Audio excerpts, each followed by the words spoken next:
জয় জানাবেন এখন আপনি কেমন দেখছেন রেল চলাচলের অবস্থা? রেল চলাচল কি বন্ধ হয়েছে কিনা এবং যাত্রীরা কি বলছেন? ধন্যবাদ নাফিসা, আপনাকে আপনি যথার্থ বলছেন যে মধ্যরাত থেকে ট্রেন চলাচল একেবারে বন্ধ হয়ে যাওয়ার যে হুমকি তারা দিয়েছে রানিং স্টাফরা, তো সেভাবে কিন্তু তারা এখন আমরা দেখছি ট্রেন চলাচল বন্ধের পথে। তবে একেবারে শেষ ট্রেনটি দেখছি যেটি 11টার দিকে ছেড়ে যাওয়ার কথা রয়েছে, তবে বিলম্ব হয়ে কিন্তু এখন এই ট্রেনটি ছেড়ে যাবে। তবে রেল স্টেশন ম্যানেজারের সাথে আমরা কথা বলেছি, ম্যানেজার যেমনটা আমাদেরকে জানিয়েছেন যে এটি যেহেতু 11টায় যাওয়ার কথা ছিল, যেহেতু সঠিক সময়ে যেতে পারেনি নানা ত্রুটির কারণে, তার কারণে কিন্তু এই ট্রেনটি একটু পরে ছেড়ে যাবে। এরপর থেকে কোনো ট্রেন ছেড়ে যাবে না বলে আমাদেরকে জানিয়েছে, যতক্ষণ পর্যন্ত ঘোষণা আসবে না তো ততক্ষণ পর্যন্ত ট্রেন ছেড়ে যাবে না বলে আমাদেরকে জানিয়েছেন। আমরা দেখছি রানিং স্টাফ বলতে যে চালক, সহকারী চালক সহ এখানে যারা টিকিট চেক করে তারা সহ তাদের যারা স্টাফ আছে তাদের এই ঘোষণা, দীর্ঘদিনের ঘোষণা, তারা চট্টগ্রাম সহ সারা দেশে কিন্তু আমরা দেখেছি আন্দোলন করে এসছে। প্রায় 2 বছর ধরে তাদের এই দাবি তারা দিয়ে এসছে, যেহেতু 2021 সালের দিকে কিন্তু তাদের যে দাবি ছিল সেই দাবিটা কিন্তু এখান থেকে কোনোভাবে কিন্তু মানা হচ্ছে না। তো 21 সালের পর থেকে তারা কিন্তু আন্দোলন চালিয়ে যাচ্ছে বলে আমাদেরকে জানিয়েছেন। দীর্ঘ 4 বছর ধরে তাদের এই দাবির জন্য কিন্তু তারা বিভিন্ন সময় কর্মসূচি পালন করা হলে তাদের দাবি যে মানা হবে বলে এরকম ঘোষণা দিলেও কিন্তু আমরা দেখছি সেভাবে তাদের দাবি এখনও পর্যন্ত মানা হয়ে তারা বাধ্য হয়ে সারা দেশের এই ঘোষণা দিয়েছে।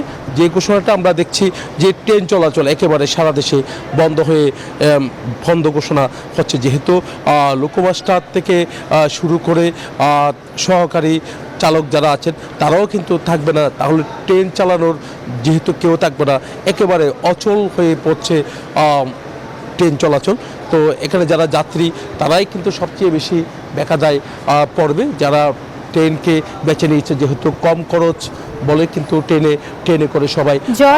জয় আরেকটা বিষয় জানতে চাচ্ছিলাম, আপনার পাশেই আমরা স্ক্রিনে দেখতে পাচ্ছি একটা ট্রেন দেখা যাচ্ছে, এই ট্রেনটা কি আজ রাত 12টার আগে ছেড়ে এসেছে নাকি আগে থেকে স্টেশনে ছিল, এটা জানাবেন। এবং আরেকটা বিষয় জানতে চাচ্ছি যে বলা হয়েছে 12টার আগে যেসব ট্রেন ইতোমধ্যে ছেড়ে গেছে তারা গন্তব্যে আসা পর্যন্ত ওই একটা ট্রেন চলাচল থাকবে। চট্টগ্রাম রেল স্টেশনে আপনি আছেন, কোনো ট্রেন কি এখনো আসবে এরকম কোনো তথ্য কি আপনি পেয়েছেন কিনা, যাত্রীদের সাথে কথা হয়েছে কিনা জানাবেন। এবং আমরা কিছু যাত্রীও দেখতে পাচ্ছি আশেপাশে, তাদের সাথে কথা হয়েছে কিনা, তারা কি বলছেন এই বিষয়ে? যথার্থ বলছে তো, একটু আগে কিন্তু আমি জানানোর চেষ্টা করছি, যেহেতু এখানে যারা যাত্রী আছে তারা যে ট্রেনে করে যাচ্ছে এই ট্রেনটি কিন্তু 11টার দিকে ছেড়ে যাওয়ার কথা ছিল, ঠিক 11টায় কিন্তু আসলে নানা ত্রুটির কারণে ট্রেনটি ছেড়ে যায়নি। তার কারণে স্টেশন ম্যানেজার যেমনটা আমাদেরকে জানিয়েছেন এই ট্রেনটি একটু পরে ছেড়ে যাবে, যেহেতু 12টার আগের শিডিউলের ট্রেন, তার কারণে কিন্তু 12টা থেকে কোনো ট্রেন চলাচল করবে না বলে আমাদেরকে জানিয়েছেন। যতক্ষণ পর্যন্ত তাদের দাবি মানা হবে না ততদিন পর্যন্ত তাদের একেবারে ট্রেন চলাচল বন্ধ থাকবে বলে আমাদেরকে জানিয়েছেন। এখানে যারা যাত্রী আছে তাদের সাথেও আমরা একটু কথা বলার চেষ্টা করব, যেহেতু ট্রেন হলো নিরাপদ বাহন, সবাই ট্রেনকে বেছে নেয়। তবে ঠিক এই সময়টার মধ্যে ট্রেন চলাচল বন্ধ হয়ে গেলে যাত্রীদের কেমন সমস্যা হবে সেই বিষয়গুলো নিয়ে আমরা একটু আলোচনা করব। এখানে যারা যাত্রীরা আছেন তাদের সাথে আমরা একটু কথা বলার চেষ্টা করছি। আমরা জানতে চাচ্ছি আজকে মধ্যরাত থেকে ট্রেন চলাচল একেবারে বন্ধ হয়ে যাচ্ছে, তো আপনারা কি মনে করেন?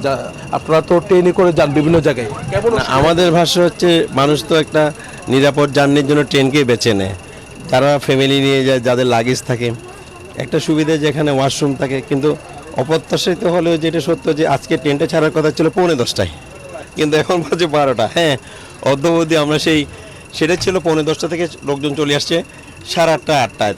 তাহলে কত কষ্ট পেল, কোনো অ্যানাউন্সমেন্ট সঠিকভাবে নেই, তাহলে তো দুর্গুপ্ত চরমে উঠবে। কারণ আমাদের ব্রাহ্মণবাড়িয়া যে রোড সেটা তো খুব ভালো রোড না। আমি প্রত্যাশা করবো যে অন্তত এদিকটি শুধু সুনজর রাখার জন্য আর কি। আমরা আরও কয়েকজনের সাথে একটু কথা বলবো, একটু জানতে চাচ্ছি আজকে মধ্যরাত থেকে ট্রেন চলাচল বন্ধ হচ্ছে, যে এখানে রানিং স্টাফ যারা আছে তাদের আন্দোলন কারণে কি মনে করেন? আপনারা তো ট্রেনে করে যান, আপনাদের কেমন অসুবিধা হবে? আমি এই প্রথম বাংলাদেশের ট্রেন চলাচল করছি, আমার এত এক্সপিরিয়েন্স নাই, অভিজ্ঞতা নাই। আজকে একটু ডিলে হয়েছে, বাট রাস্তার চলাচল বন্ধ করার জন্য। এই ঘোষণাকে আপনারা কিভাবে দেখছেন সাধারণ মানুষ হিসেবে? এটা তো অনেক কষ্টদায়ক, সত্য কথা যেটা মনে করেন। আর সত্য আমরা দেশে তো আর মেন্টালিটি কোনো কিছুতেই নেই, এটা তো আরও ভালো করে জানেন। সব কিছু মনে করেন সঠিক টাইমের মতো চলে না, আমাদের ভোগান্তি, বাসা বাড়া থেকে মনে করেন বসার জায়গা নাই, এই এভরিথিং, সত্য এভরিথিং। আমরা এতক্ষণ যাত্রীদের সাথে কথা বলার চেষ্টা করছি। যাত্রীরা যেমনটা জানিয়েছেন যে ট্রেন চলাচল যদি বন্ধ হয় তাহলে তাদের জন্য অনেকটা কষ্টকর বলে তারা মনে করছেন। তারা বলছে দ্রুত সময়ের মধ্যে এই সমস্যার সমাধান হোক, আবারও নিরাপদ বাহন ট্রেন যেন চলাচল করে সারা দেশে, তাহলে কিন্তু যাত্রীদের জন্য অনেকটা সুবিধা হবে বলে মনে করছেন। এই ছিল আমার এখানকার সর্বশেষ। ফিরে যাচ্ছি স্টুডিওতে নাফিসার কাছে। জয়, আপনাকে ধন্যবাদ আমাদের সঙ্গে যুক্ত হওয়ার জন্য।